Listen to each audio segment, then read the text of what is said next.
প্রিয় উচ্চ মাধ্যমিক শিক্ষার্থী বন্ধুরা, তোমরা দেখছো মল এক্সক্লুসিভ আর আমি তোমাদের মল স্যার। চলো তোমাদের ইতিহাস 2024 সালে বড় যে প্রশ্নগুলো রয়েছে বা 8 নম্বরের যে প্রশ্নগুলো তোমাদের এই 2024 সালে আসতে পারে, সেই প্রশ্নগুলো তোমরা একটু ভালো মতো দেখে নাও।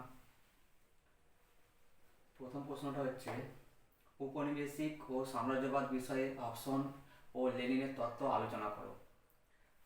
দ্বিতীয় নম্বর প্রশ্নটা, অবশিল্পায়ন বলতে কী বোঝো?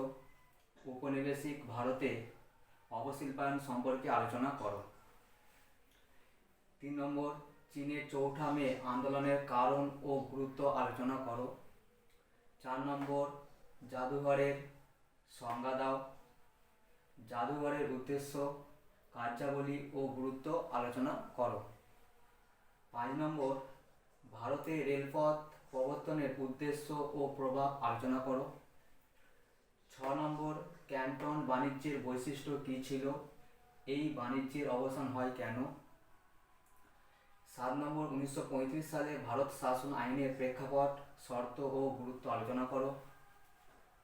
8 নম্বর, জালিয়ানওয়ালাবাগের হত্যাকাণ্ডের পটভূমি ও গুরুত্ব আলোচনা করো।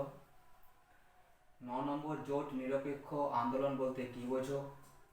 10 নম্বর, 1942-এর আগস্ট বা ভারত ছাড়ো আন্দোলন সম্পর্কে যা জানো লেখো। 11 নম্বর, সার্ক প্রতিষ্ঠার প্রেক্ষাপট ও উদ্দেশ্য আলোচনা করো।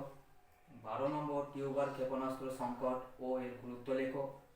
13 নম্বর, স্বাধীন ভারতের প্রথম 3টি পঞ্চবার্ষিকী পরিকল্পনার লক্ষ্য ও গুরুত্ব আলোচনা করো।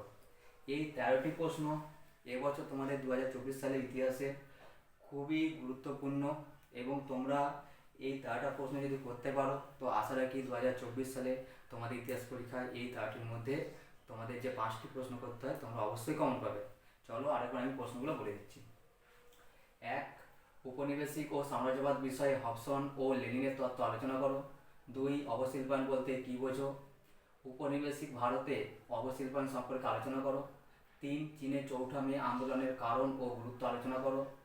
4, জাদুঘরের সংজ্ঞা দাও। জাদুঘরের উদ্দেশ্য, কার্যাবলী ও গুরুত্ব আলোচনা করো। 5, ভারতের রেলপথ প্রবর্তনের উদ্দেশ্য ও প্রভাব আলোচনা করো। 6, ক্যান্টন বাণিজ্যের বৈশিষ্ট্য কী ছিল? এই বাণিজ্যের অবসান হয় কেন? 7, 1935 সালে ভারত শাসন আইনের প্রেক্ষাপট, শর্ত ও গুরুত্ব আলোচনা করো। 8, জালিয়ানওয়ালাবাগের হত্যাকাণ্ডের পটভূমি ও গুরুত্ব আলোচনা করো।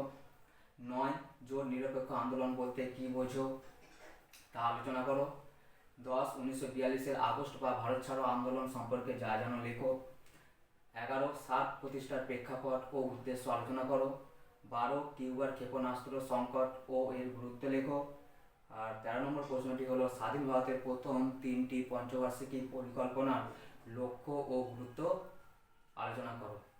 তো বন্ধুরা, তোমাদের যদি আমার ভিডিওগুলো যদি ভালো লেগে থাকে তাহলে তোমরা অবশ্যই আমার এই চ্যানেলটিকে সাবস্ক্রাইব করবে এবং শেয়ার ও লাইক অবশ্যই করবে।